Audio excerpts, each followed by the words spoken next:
Hoje você vai conhecer a história do santo, que é comumente invocado por aqueles que anseiam em se libertar de bebidas alcoólicas. É claro que estamos falando de São Bonifácio de Tarso.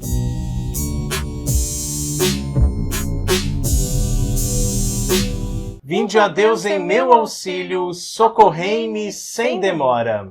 Bonifácio de Tarso foi executado por ser cristão no ano de 307 em Tarso, na Cilícia, para onde ele havia ido para trazer de volta para Roma relíquias de mártires para a sua senhora, uma matrona romana conhecida como Aglaida. Quer saber mais? Já deixa o seu like e fica com a gente até o final do vídeo, ok? No início do século IV, vivia em Roma uma senhora jovem, bonita, rica e de alto nível social chamada Aglaida, filha de Acácio, um senador romano. Embora fosse cristã, ela levava uma vida devassa, ociosa, frívola. Em poucas palavras, levava uma vida anticristã. Ela tinha um empregado chamado Bonifácio, que também era cristão só de nome, mas que não possuía virtudes cristãs, exceto a compaixão pelos pobres e a hospitalidade a estranhos. Com este servo, Aglaida viveu amaziada por muitos anos. Você conhece alguém assim? Se diz católico, vai na Santa Missa, mas vive amaziado? Complicado, né? Bem, por fim, no entanto, os olhos de Aglaida se abriram e, reconhecendo o terrível estado da sua alma, ela começou a temer o castigo divino. Ela deixou os seus vícios e, chorando lágrimas amargas por causa deles, confessou tudo com grande remorso e começou uma vida verdadeiramente penitencial. Vendeu todas as suas joias e roupas esplêndidas, recusou aos prazeres do mundo e passou a empregar a maior parte do seu tempo em orações, jejum e outras obras de penitência. Como ela, no entanto, tinha sido a causa da queda de Bonifácio, não se via satisfeita com a sua própria conversão, mas quis o convencer a seguir seu exemplo. Bonifácio também se converteu, graças a Deus, e incontáveis vezes, lamentando seus pecados, agradeceu a Deus por não ter sido levado em meio a eles. A seus olhos, não ter se penitenciado antes era algo muito grave. Portanto, faria qualquer coisa para contentemente mortificar o seu corpo, com o qual outrora tinha feito tantos males. Chegou ao conhecimento de Aglaida que quem conservasse as relíquias dos santos mártires em seus aposentos e as venerasse, receberia um grande amparo para obter a salvação da alma. Com suas intercessões, os pecados diminuiriam e as virtudes prevaleceriam.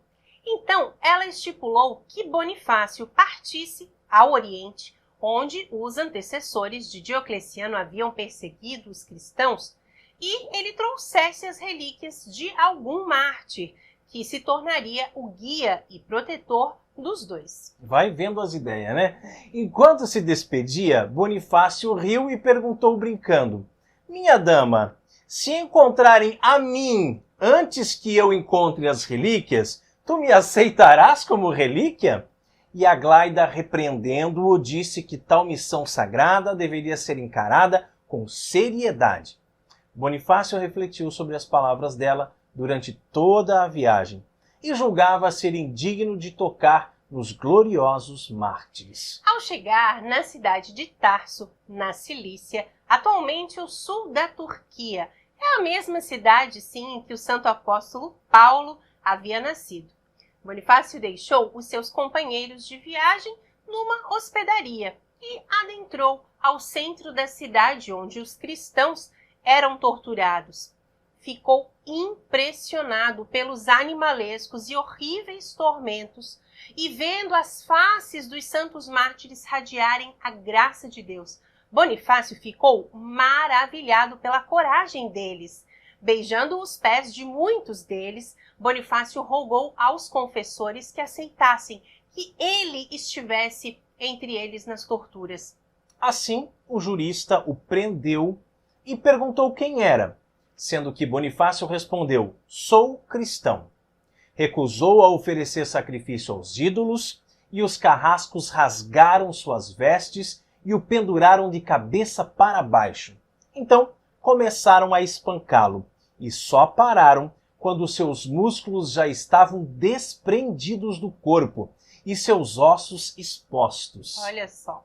Logo em seguida enfiaram agulhas embaixo das suas unhas e finalmente derramaram um metal fervente em sua garganta. Mas, pelo poder de Deus, Bonifácio permaneceu ileso.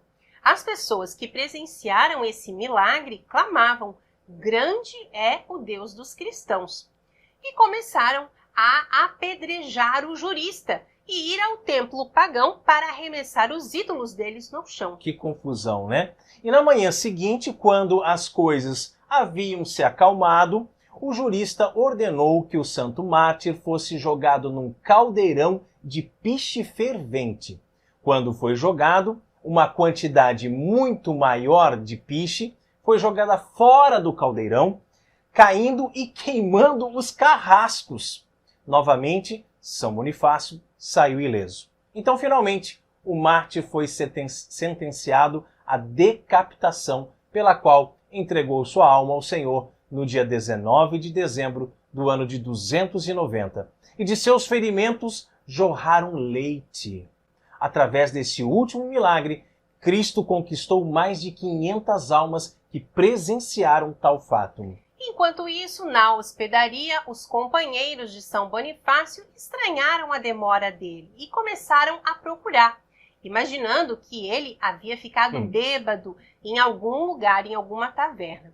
Depois de um tempo, encontraram uma das testemunhas do seu martírio, que os levou ao local onde o haviam decapitado. Após reconhecerem o corpo do seu companheiro, eles imploraram pelo perdão de seus pensamentos errados e trouxeram então as suas relíquias de volta para Roma. Na véspera da chegada de seu corpo, um anjo apareceu a Aglaida em sonho e disse para ela se preparar para receber seu antigo servo, agora contado dentre eles no céu. Ao acordar, Aglaida convocou o clero e recebeu as relíquias com grande reverência. Então, ela construiu uma igreja e a dedicou ao santo mártir Bonifácio. Lá, ela consagrou suas relíquias, glorificadas por inúmeros milagres. Após distribuir todos os seus bens aos pobres, Aglaida partiu para um mosteiro, onde dedicou os últimos anos da sua vida em oração e tamanha disciplina e autocontrole que ganhou de Deus o dom da taumaturgia, isso é, realizar incríveis milagres em vida.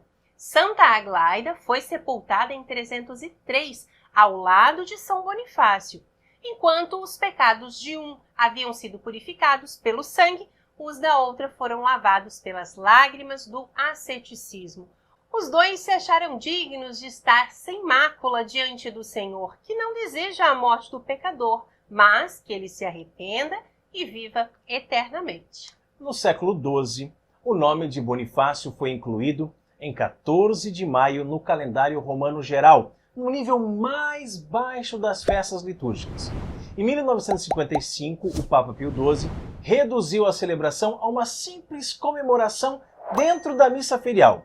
A revisão de 1969 do calendário romano geral acabou por remover completamente a menção de São Bonifácio de Tarso.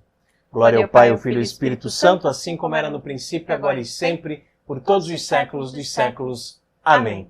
E você, é devoto de São Bonifácio de Tarso ou nunca ouviu falar nele? Sabia que ele é invocado por aqueles que anseiam em se libertar de bebidas alcoólicas? Escreva aqui nos comentários para nós se você já conhecia a vida desse grande santo e o que você achou da história dele, ok? E em breve nós vamos contar aqui a história de outro grande santo ou santa católica. Fica ligado, hein? É sempre muito bom aprender e estudar sobre a vida dos santos, não é mesmo? É verdade. Então, se você ainda não é inscrito em nosso canal, você não quer perder a história dos outros santos, inscreva-se agora, clica no sininho para receber todas as nossas atualizações, assim você não perde nada do que acontece por aqui. Que Deus abençoe, salve Maria!